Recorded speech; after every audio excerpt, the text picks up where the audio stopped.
자, 요즘 오징어 게임이 내적으로 외적으로 정말 큰 화제죠. 최근엔 각종 커뮤니티와 유튜브에서 오징어 게임의 5개 T 장면들을 공유하면서 서로 웃고 즐기고 있는데요. 근데 이거 그냥 웃고 즐길 일이 아닌 게요. 피해자가 생겼습니다. 바로 오징어 게임 명함에 찍혀있던 전화번호가 실제 사람의 전화번호였다는 건데요. 제작사 측의 대응도 정말 어처구니 없습니다. 도대체 이게 어떻게 된 일일까요? 오징어 게임의 5개 T 장면들이 요즘 각종 커뮤니티 그리고 유튜브에서 정말 화제죠. 그도 그럴 것이 5개 T가 너무 많아요. 보통 5개 T라는 게 뭐 연기에 연결이 잘 안 맞는다거나 뭐 붐마이크가 잠깐 보였다가 이렇게 사라진다거나 하는 아주 그냥 현장에서 놓친 사소한 실수 정도가 뭐 요즘 영화들은 거의 대부분이거든요. 뭐 예를 들면 지금 컷에서는 오른손에 잔을 들고 있는데 다음 컷에서는 뭐 왼손에 잔을 들고 있다거나 하는 식으로. 그래서 일단 5개 T 몇 장면을 살펴보도록 하겠습니다. 유리 제조업계에서 무려 124년 동안 장기 근무를 하신 분도 계시고요. 뽑기 게임에서 그 문에 있던 우산 문양도 갑자기 달라지죠? 그리고 탑 시크릿이라고 적혀있는 도장도 스크래트로 오타가 나 있습니다. 거기다가 같은 날인데 핸드폰의 기종이 달라지기도 하고요. 참가자 중에 번호는 같은데 얼굴 사진과 실제 참가자는 성별이 다르기도 하고요. 제멋대로 번호를 배정해버렸죠. 영화를 잘 모르는 분들이야 그냥 이거 뭐 귀엽고 웃긴 실수네 하면서 웃으면서 그냥 가볍게 볼 수 있지만 정작 이 영상을 보고 있는 미술팀은 현재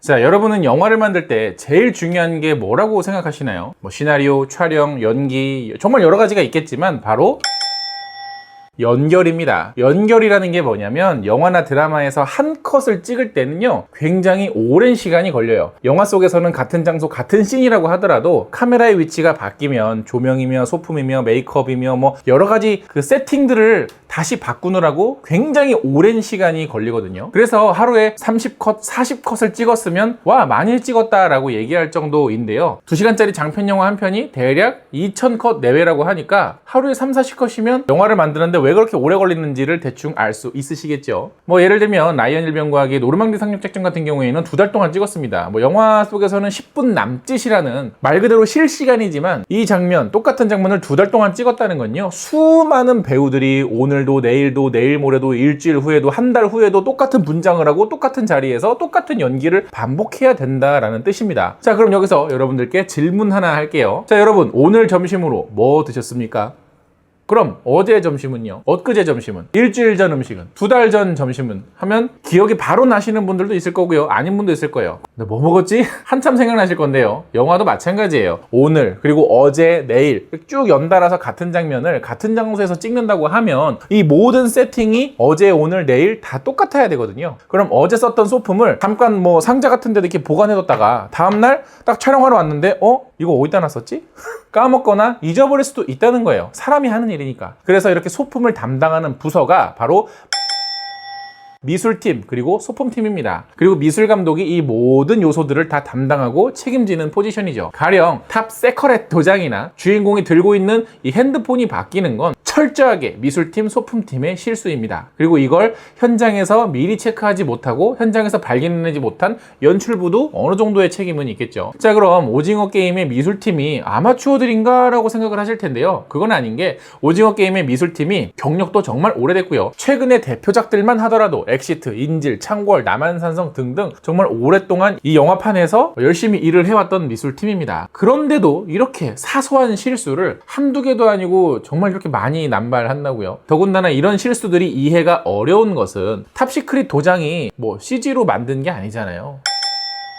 현장에서 왜 발견을 못했을까라는 거죠. 미술팀이나 소품팀에서 누군가는 그 도장을 제작을 했을 거고 책임자는 그 소품을 검수했을 것이고요. 현장에서 촬영하기 전에 소품 세팅을 하면서 수십, 수백 명 그리고 배우들이 같이 이렇게 모니터링을 하고 있는데 미술 소품팀은 물론이고 연출부 혹은 배우조차도 이 오타를 발견하지 못했다? 현장에 가면 감독만 모니터를 보는 게 아닙니다. 왜냐하면 모니터 이 화면 속에서 조명이 뭐가 잘못됐는지 분장이 뭐가 잘못됐는지 소품은 지금 잘 괜찮게 되어 있는지 세트는 멀쩡 멀쩡한지 이런 것들을 확인하기 위해서 각 담당 부서의 스태프들이 분주하게 오가면서 다 모니터를 확인을 하거든요. 그뿐만은 아니죠. 이 현장 안에는 누가 있습니까? 배우들이 있습니다. 배우들이 연기를 하면서 직접 소품을 만지기도 하고요. 대기하거나 혹은 촬영 이후에 또 모니터로 수시로 확인을 하니까 누군가는 분명히 발견했을 것 같거든요. 만약에 현장에서 발견은 했지만 시간이 없어서 일단 촬영한 거라면 추후에라도 CG로 지웠어야 된다라고 저는 생각을 합니다. 이 CG팀 바지가랭이를 붙잡고라도 야 이거 미안한데 이거 딱 한 컷만 좀 도와줘. 한우 쏠게. 자, CG팀 얘기가 나왔으니 이번엔 CG의 잘못을 알아볼 건데요.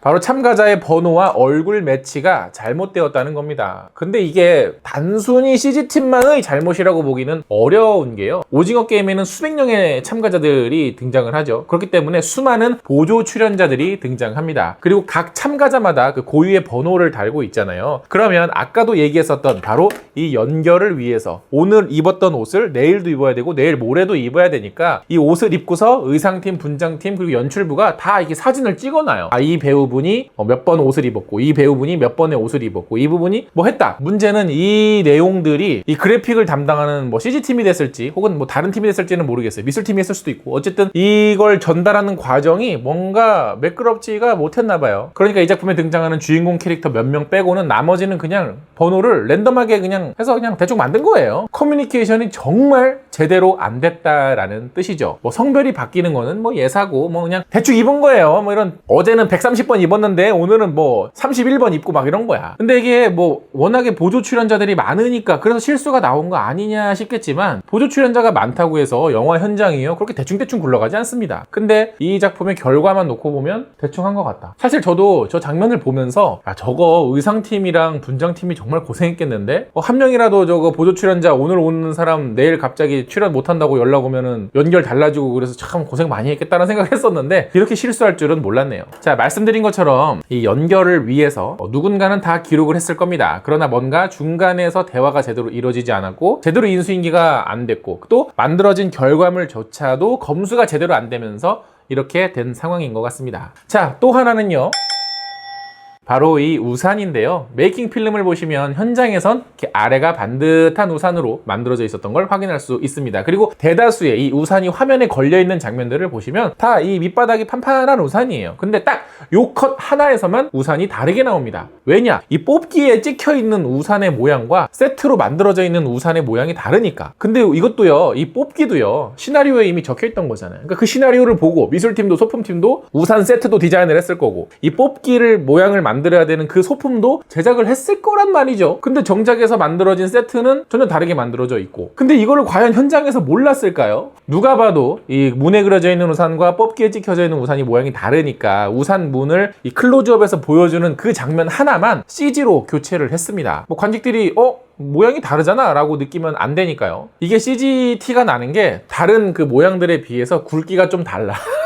사실 이 장면 처음 봤을 때도 뭔가 우산만 왜 그냥 굵기가 약간 얄쌍하지? 라는 생각을 했었는데 역시나 이런 문제가 있었던 것 같습니다. 근데 이거 하나 CG로 바꾸실 거면 탑세 컬렛도 바꾸고 다 바꿨어야지 왜 이거 한 컷만 바꾸신 거예요? 넷플릭스가 뭐 입금을 늦게 해주셨나? 아니면 제작비가 초과된 거예요? 자, 이제 마지막으로 이 드라마에서 문제가 됐던 바로 그 소품을 이야기해야겠죠. 바로 이 명함입니다. 이 명함에는 오징어 게임의 참가 여부를 확인할 수 있는, 물어볼 수 있는 전화번호가 적혀 있는데요. 문제는 이 전화번호가 가짜 전화번호가 아니라 실제 한 사람의 진짜 전화번호라는 겁니다. 호기심이 생겼던 누군가는 그 번호로 전화를 직접 걸거나 문자도 보내면서 또 사람이 받으니까 장난도 치고 그랬다고 해요. 하루에만 4,000통 넘는 전화가 걸려오는데 문제는 이게 그냥 뭐 어디 학생의 전화번호가 아니라 사업하시는 분의 사업 전화번호였다라는 겁니다. 뭐 거래처들도 있고 연락처도 있으니까 이거 뭐 하루아침에 쉽게 바꿀 수 있는 문제는 아니죠. 더군다나 더 큰 문제는 제작사 측에서 보상금으로 무려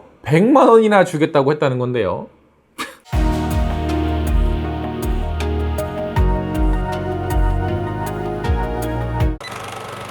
겨우 100만 원으로 아니 인류 역사가 존재하는 한 넷플릭스가 망하지 않는 한 이 영상 속의 전화번호는 평생 박제돼 있는 거잖아요. 근데 이걸 겨우 100만 원으로 이거 가짜 번호를 하나 개통했으면 이거 뭐 한 5년 써도 100만 원도 안 해요. 그냥 그리고 이런 걸 CG로 바꾸란 말이에요. 무슨 우산 이런 거나 CG로 바꾸지 말고 뭐 우산도 겨우 한 컷 바꿨는데 이거 명함 몇 컷 못 바꿉니까? 이거 탑세 컬에 겨우 이거 몇 컷 못 바꿔요?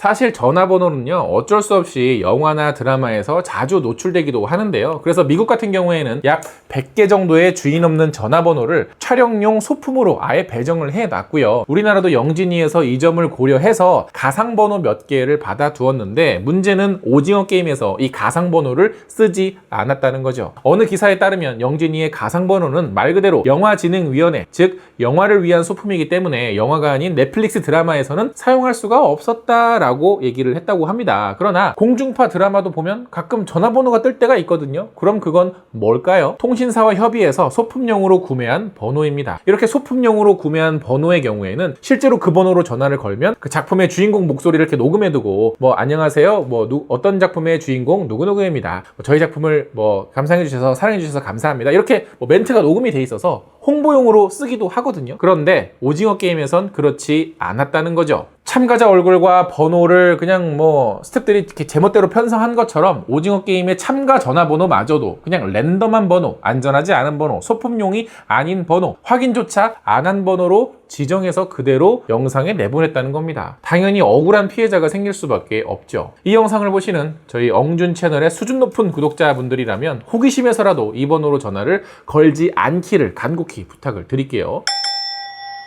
한두 개의 사소한 실수 정도면 그냥 귀여운 실수다 하고 넘어갈 수 있지만, 이 정도의 미술 실수, 소품 실수, CG 실수, 거기다가 전화번호 문제까지, 이게 문제가 그동안 있었기 때문에 영진이든 뭐든 이렇게 해결법을 제시했던 거 아닙니까? 이거는 그냥 단순히 어느 한 팀만의 문제는 아니죠. 연출부도 확인을 했어야 되고, 제작부에서도 최종적으로 또 법리적인 문제까지도 다 확인을 했어야 되거든요. 그리고 그걸 담당하는 사람들도 있고 직원들도 있고 부서도 있어요. 근데 이건 없었나 봐요. 아마추어도 아니고 이게 뭡니까? 자, 이쯤 되면 영화 한 편을 만드는데 얼마나 많은 사공들이 다 같이 노를 젓고 있는지 대략 감이 오시나요? 수십, 수백, 많게는 수천 명의 스태프들이 한 작품을 만드는데 투입이 되는데요. 당연하게도 현장은 이렇게 많은 사람들이 왔다 갔다 하니까 정말 바쁘고 정신없이 돌아갑니다. 그래서 감독 혼자서 이 모든 상황들을 체크하고 확인하고 컨펌하는 건 정말 어려운 일이죠. 그래서 영화를 보다 보면 어떤 영화는 정말 디테일한 것까지 다 신경을 썼는데, 어떤 영화는 그냥 디테일 그냥 준내 무시하고 만들고, 그 차이는 바로 감독이 이 모든 상황들을 다 컨트롤 했느냐 못했느냐, 그리고 거기서 나오는 역량의 차이라는 뜻이죠. 때문에 이 각 파트별로 영화는 담당 감독들이 있잖아요. 미술감독, 촬영감독 등등. 그래서 어떤 영화 감독은 이 담당 파트에게 철저하게 믿고 맡기는 경우도 있습니다. 그래서 배우랑 그냥 연기 동선 체크하고 연출에만 집중하시는 감독님들도 계시거든요. 이게 어떤 스타일의 연출 방식이 잘못됐다, 잘됐다를 따지는 게 아닙니다. 어떤 감독님은 이제 자기 성격이 하나부터 열까지 다 챙기고 싶어하는 감독일 거고요. 또 누군가는 상대방을 믿고 맡기는, 이 사람하고 오래 일을 해봤으니까 믿고 맡기는 그런 스타일의 차이일 뿐이니까. 다만 오징어 게임이라는 드라마는요, 기본적으로 많은 떡밥들과 그걸 분석하는 재미로도 보는 그런 장르의 작품입니다. 그렇다면 디테일한 거 하나하나까지도 사실 놓치면 안 됐었다라는 거죠. 그래서 이 장르를 좋아하시는 분들한테는 오징어 게임이 이렇게 욕먹는 거 아닙니까? 이거 제작진들 이 장르 공부하긴 한 거예요? 왜냐하면 요즘에는요, 매니아들이 컴퓨터로 이 프레임 하나하나까지 살펴보면서 분석하는 시대입니다. 옛날처럼 그냥 영화로 필름으로 만들어서 극장에서 보고 말고 그렇게 대충 그럴싸하게 만들었다고 좋아하고 넘어가는 시대가 더 이상 아니라는 거죠.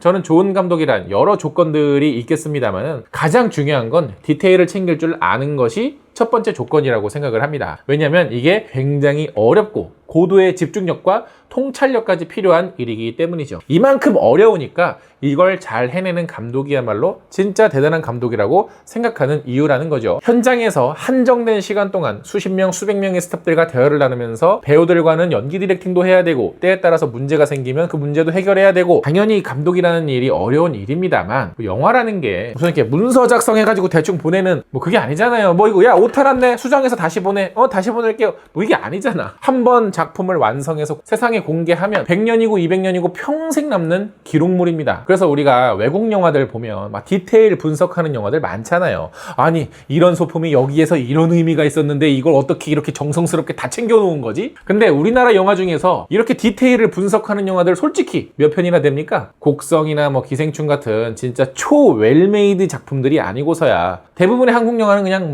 적당히 굉장히 그냥 뭐 디테일이 뭐 있잖아요. 하다못해 뭐 일락만 해도 뭐 완전 엉망진창이잖아요. 이렇듯 영화를 제작할 때 연결과 디테일한 요소를 챙기는 것은 아주 기본 요소지만 언제나 그렇듯 그리고 모든 일이 그러하듯 기본기를 지키는 게 제일 어렵고 제일 힘든 일입니다. 하지만 이 기본기만 지켜도 중간 이상은 하게 되는데요. 오징어 게임의 이런 실수들은 결코 가볍게 웃어넘길 사소한 실수들은 아니었습니다. 피해자가 생겼으니까요. 그리고 이런 실수 때문에 오징어 게임의 장점인 아름다운 미장센조차도 이제는 그렇게 돋보이지 않게 돼버리고 말았어요. 이 아름다운 미장센의 세트와 이 부적절한 이 실수들 모두 같은 미술팀에서 나온 실수들이거든요. 그래서 이 사건을 계기로 이런저런 핑계를 대기보다는 이런 일을 반면교사 삼아서 부디 다음 시즌에는 디테일 하나하나까지 미칠 듯한 장인정신으로 파고들고 만들어서 이걸 분석하는 사람들조차도 와, 입이 딱 벌어질 만한 그런 작품으로 돌아오셨으면 좋겠습니다. 감독님 이 작품 시나리오 구상만 10년 전부터 하셨다면서요. 그럼 그만큼의 장인정신이 돋보여야죠. 시간이 모자라서 제작비가 모자라서